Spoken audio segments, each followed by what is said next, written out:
שרה פרא, מנהלת מחלקת החינוך, האומן יעקב פורת, מורות, מכובדים והתלמידים.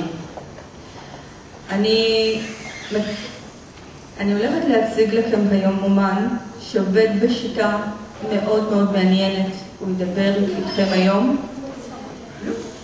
יעקב פורת הוא יליד פולין, בעצמו היה מספר שנים גם מורה בבית ספר,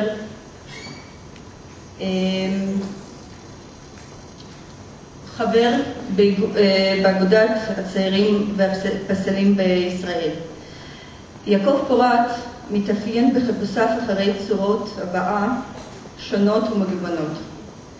תערוכות שלו לאורך השנים מגלות את הקבוע וגם המשתנה.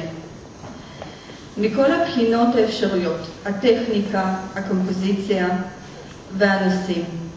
ציוריו יש להם חיים עצמאיים, והם משתלבים בתוך כלל עבודות הציור שלו מראשותם ועד היום. בתערוכתו רוחות המדבר משלב האומן בין ציור וצילום.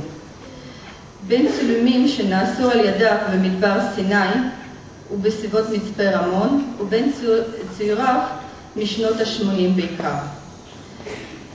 בתערוכה רוחות המדבר אנו יכולים לראות שילוב מדהים של טכניקה מעורבות ציור ביחד עם ההדפס והצילום,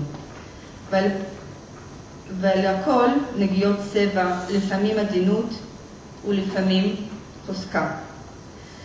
תמונות של יעקב עשויות עם המון רגש. הן מספרות על שמחת חיים, על בדידות, זוגיות וגם עצב. לאחר פתיחת התערוכה אנחנו נזמין אתכם להסתובב ביחד עם המורות בתערוכה ולהסתכל על התמונות שלו. אני מזמינה